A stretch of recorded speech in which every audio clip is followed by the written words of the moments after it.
hate your family? That's a silly question. Most of us don't. There are some people who don't get along with their families. But generally speaking, you probably don't hate your family. You don't hate your spouse, maybe not. You don't hate your children, maybe not. I'm an estate planning lawyer, so I hear the stories, and I used to be a divorce lawyer, so I heard a bunch of stories. So I know there are some problems within families. I know there's some disagreements within families. But generally speaking, you don't hate your children. You don't hate your spouse. You don't hate your family overall.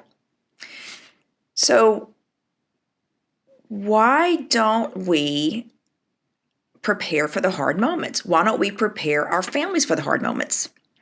That is what we're talking about today on Legacy Her Way. Hi, I'm Tanya Hendricks. I'm your host for Legacy Her Way, and this is the podcast where we explore how women define and build legacy on their own terms. Legacy isn't just about what we leave behind someday.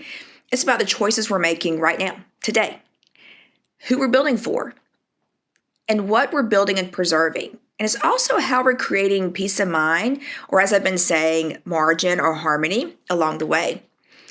So today's conversation, we're kind of diving into legacy as in preparing our families.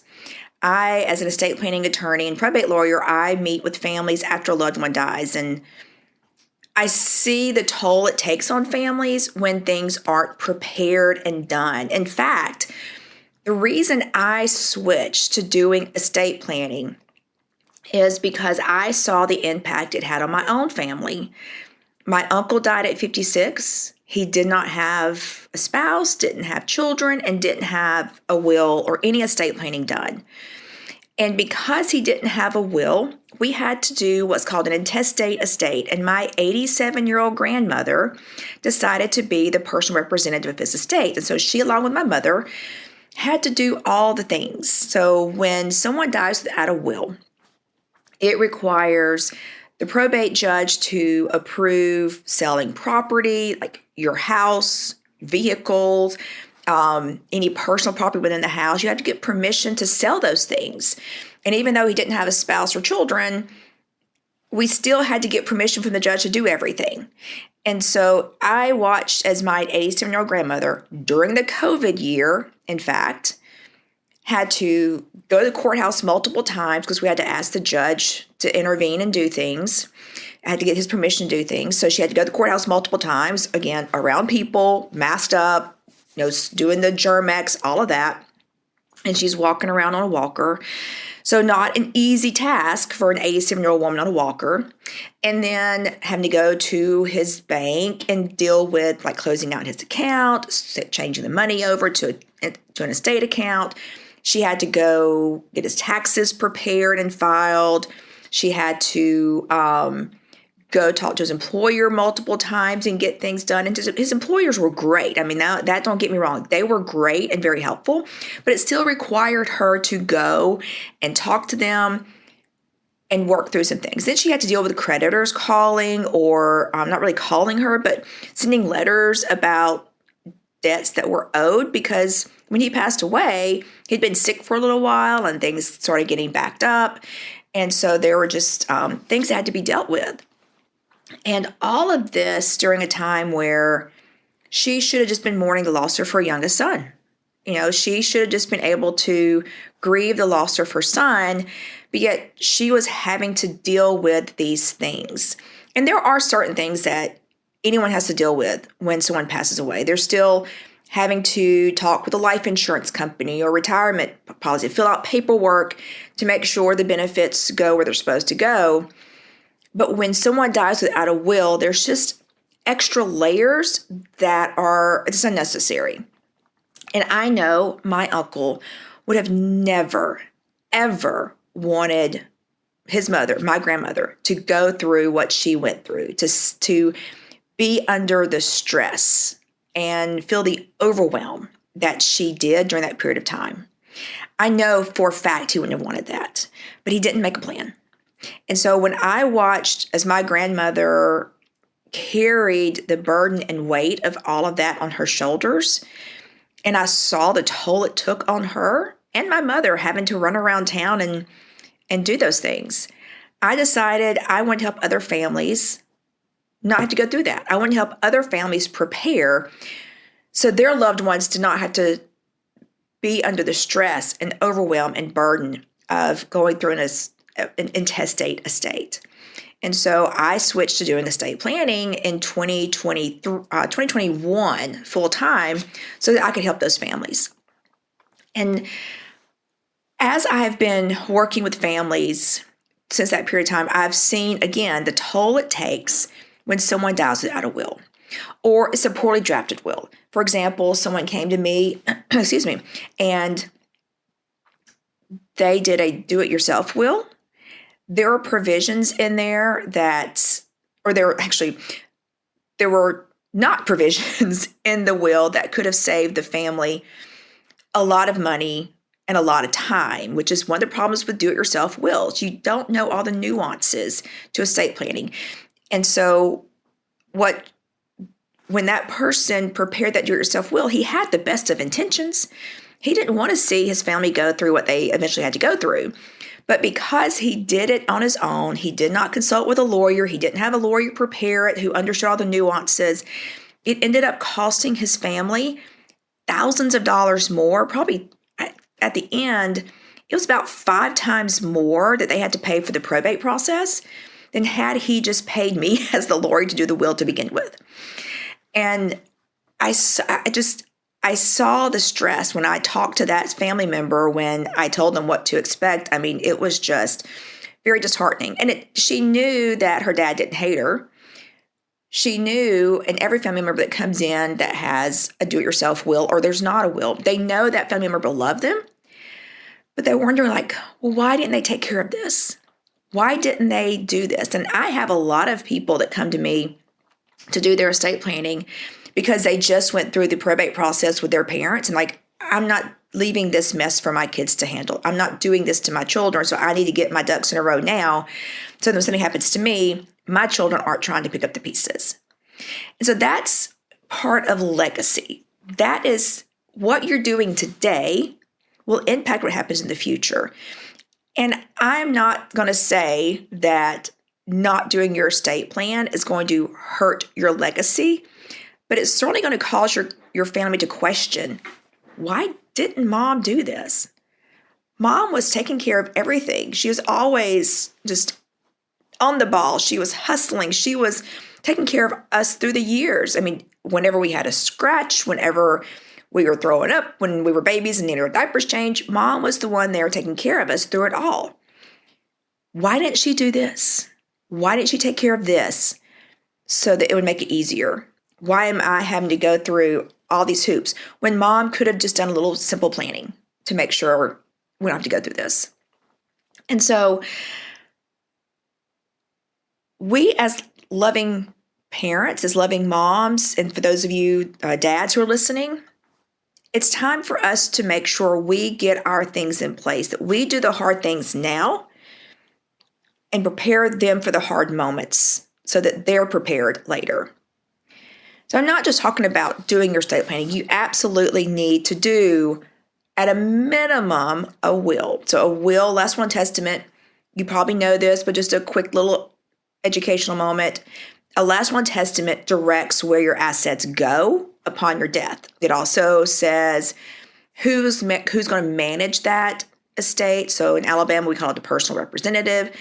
So that will directs the person, names the person who's going to manage your assets upon your death, and directs where those assets go.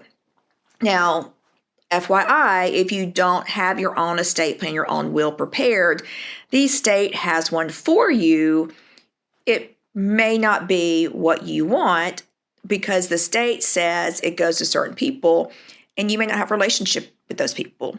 I've had consultations with people who they don't have a will in place and maybe they're estranged from a parent. So for example, maybe you're estranged from your dad. You're not married, you don't have children. And so if you pass away, the law in Alabama is that your assets go to your parents. It doesn't matter if one of them is in your life or not. the law says if you don't have a will in place, it goes to the parents.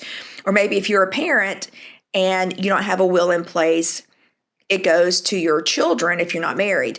And so maybe you have a child that's not part of your life. They haven't checked in on you in years. You don't even know how to contact them. Guess what? They still get a part of your estate if you don't do your own estate plan.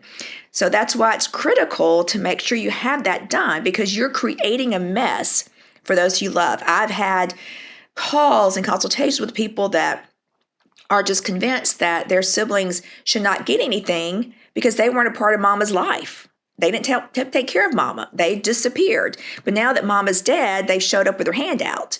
I'm like, why do I have to give anything to my sibling who didn't help out and didn't take care of mama? I'm like, well, mama did not take care of things before she died. And the state says it goes to everybody, all the siblings, all of her children. And so you have to do the hard thing now to make sure your loved ones are taken care of, your loved ones are provided for. That is absolutely critical when you have children, because in the will, you also designate who will be the guardian or guardians of your children if something happens to you. I recently just had this conversation with someone. I was just at a luncheon, and we were kind of talking about estate plan. It wasn't even me that brought it up. There were some financial advisors that were like, oh yeah, you got it. Talk to this young mom. She's like, you got to get an estate plan done.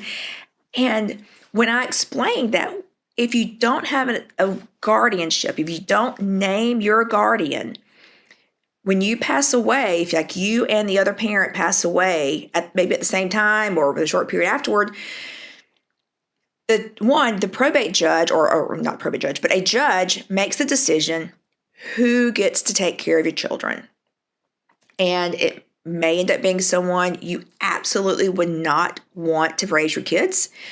I've had parents who are like, I don't want mom, or I don't want my mom, or I don't want my dad anywhere near my children. But that if you don't express that in a legal document, they could be the very people who get custody or guardianship over your children if you were to pass away. There's also this possibility if you're here in Alabama and all your family is in California, where will your children be during that period of time waiting for your family from California to get here? And under Alabama law, they're going to have to get vetted. That judges can't put children in the hands of someone that's not vetted. And DHR is going to have to vet them. So there are reasons why you need to get a will in place and have a guardianship provision, and maybe an emergency guardian. In that situation where you've got family out in California, maybe that's who you want to be your guardian. But you need to have a place for them to go for the day or so it's going to take for your family to get from California to here, because it's not a quick trip. It's going to take several hours for them to get from California to Alabama to take care of your children. And so in that period of time, they may be in foster care if you don't have a plan in place. So it's critical that you do the hard things now to prepare for the hard moments in the future. In that situation where you have minor children, if you don't have a plan in place, and then you have family members fighting over who gets them, you're putting the children in an impossible situation. Think about, you hear about these terrible custody battles. That's exactly what you'd be putting your children through, just between grandparents or aunts and uncles or whoever it may be that's going to be filing to get custody and guardianship over your children. Don't put your children in that position. Don't put them in the middle of a custody battle. Don't put them in a situation where they're having to choose between this grandparent or this grandparent, or this aunt and this aunt, or this aunt and this uncle, whatever the case may be. Because what happens sometimes is in that custody battle, one side may make it difficult for your child to have a relationship with the other side. And when one side prevails, they may make it difficult for your child to have a relationship with the other side. So put a plan in place. Legacy Her Way is proudly sponsored by Huntsville Estate Planning Lawyer, because legacy isn't just about wealth, it's about protecting your family, your vision, and everything you've worked for. Build boldly, preserve it wisely. As I was talking to this young mom and the other people at my table at that luncheon, I mentioned I overheard one of them go, but it's just so morbid to talk about. It's morbid to think about. I'm like, yes, it's morbid, but you have to make a plan. We're all going to die. I hear about all the advances in AI. I mean, AI is constantly changing. Things are happening at a extremely fast rate, but we haven't cheated death.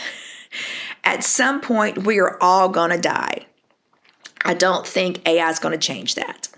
So we have to make a plan. We have to be realistic about what can happen, that things can happen. I always kind of giggle when people say, well, if something happens to me, when they're referencing dying. There's no if. We're all going to die. It's when. Now, there may be if something happens to me, like I get in a car accident, I become incapacitated, which means I'm stuck in the hospital for a long period of time. Maybe I've got to have multiple surgeries, have to go through rehab. I mean, there are situations where people are in the hospital for months on end after a car accident or something similar, some type of major accident. What happens to your assets? What happens to your children? So if the other parent is deceased and you're in the hospital, what happens to your children? Where are they going to go? But also, maybe you're a business owner. Many of you listening own a business. What happens to your business if you're stuck in the hospital for months at a time? Or if you suddenly pass away, you have to have a plan in place. Who's going to pay your employees? Who's going to honor contracts that you've signed? How are bills going to get paid? There are a lot of things you have to consider. If you're in a partnership, and your partner passes away, do you want to deal with the partner's spouse? Those are the things you got to think about. So you have to make a plan. You have to prepare now for the hard moments in the future, because the hard moments are going to come, aren't they? I mean, we've all been through tough times. Not a single one of us will escape this life without some difficulty in our lives, without some trials. Some people have more severe difficulties than others, but we're all going to have a difficult time. We're all going to struggle, have a trial, have something happen at some point in our lives that we've got to deal with. So we all have hard times. We all have difficulties. But when it comes to, and some of those you can't plan for. I mean, some of those you can't plan for that difficulty. This difficulty, your death or your incapacity or incompetency, you can make a plan for, and you can prepare your family for that time. You can prepare the loved ones for that period of time. So you definitely, absolutely need to have, at a minimum, a last will and testament and a power of attorney that allows someone to make decisions for you. If you're stuck in the hospital for 3 or 4 months, who's going to pay your utility bills?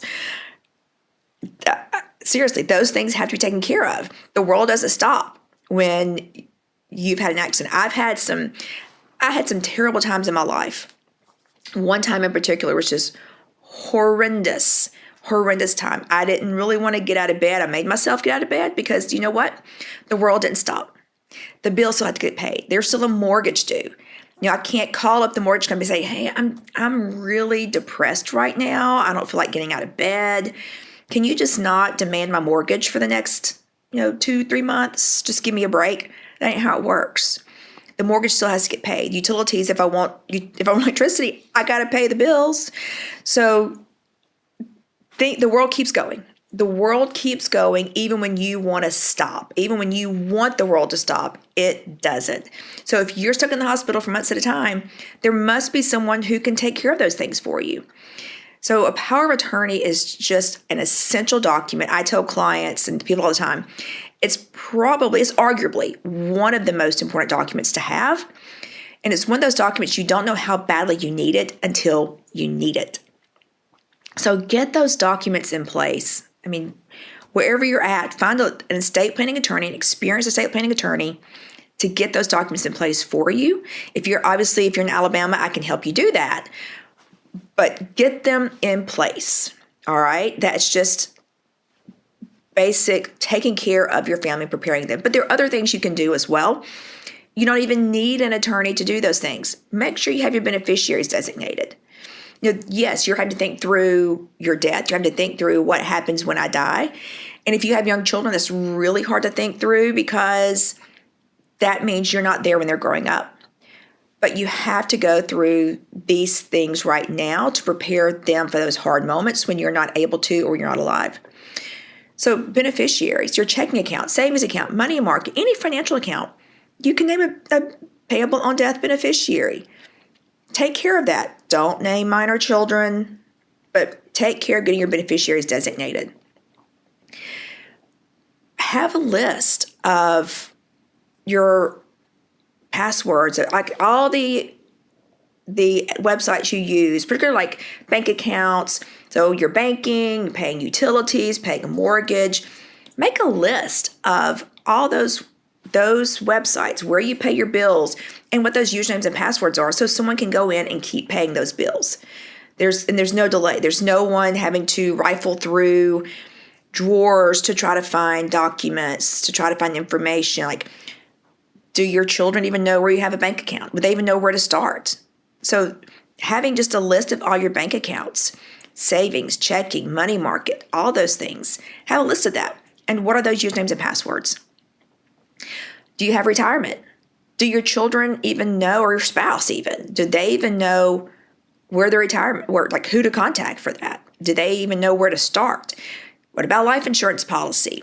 Do you have a life insurance policy? Where they start to get that? And your phone. So we all have cell phones. Most all of us require some sort of code to be punched in, or maybe we do the finger thing where you can just put your finger on it, whatever. So many people come to my office after their loved one dies, and they're upset because they can't get access to the phone because of all the pictures on your phone. So as you're writing down all your passwords for things, be sure you write down the passcode for your phone so that your loved one knows how to get access to your phone and get those pictures and videos off that phone, because that's what is treasured. It's the photos, the videos are the memories. That's the reminder of you. That is the reminder of times together. That is your legacy. So be sure that you write that cell phone code down for people to have access to upon your passing. And to keep all your documents together, all in one place. Don't make someone go, and I've done this before, I'm in one bedroom going through paperwork, boxes, drawers, and someone else in another bedroom going through paperwork, boxes, and drawers, trying to find life insurance policies, if there's any estate planning documents, trying to find them. So do your family a favor and put it all in one place. And this is going to take time. It's going to take effort. But again, you want to do this now to prepare them for the hard moments when you're dying. You do the hard things now to prepare your loved ones for those hard moments after you pass away or if you become incapacitated. These are just some simple things to think. Just kind of think through, what do you have to do every day? And if you were to pass away right now, or you were to be stuck in a hospital, how's someone going to pay the bills? Now, many of you listening are women, and I have found multiple times that the husband pays all the bills in the family. And it's just it's always what happens. One person in the family usually pays the bills. And I've found that a lot of times it's the husband who pays the bills, and you as the wife may not know where to even begin because he just handled it. He just handled it. It's nothing on you or your character. He just handled it. So why bother with it? You need to know how to pay those bills. You need to sit down with him and y'all write down every bill that you pay, what those passwords are, those usernames. You can go in and pay without skipping a beat. It's just essential to get these things done, but also between the two of you, but also for your loved ones who'll be stepping in and taking control or managing things after you pass away or if you become incapacitated. So those are just some of the steps you can take now that will make things easier when you pass away. Because again, I know you don't hate your family. I know you want what's best for them. You always have. You've always wanted what's best for your family. So why stop now? Why not do that now? Why not prepare now and do what's best for them? It also, when you prepare, it also helps reduce conflict.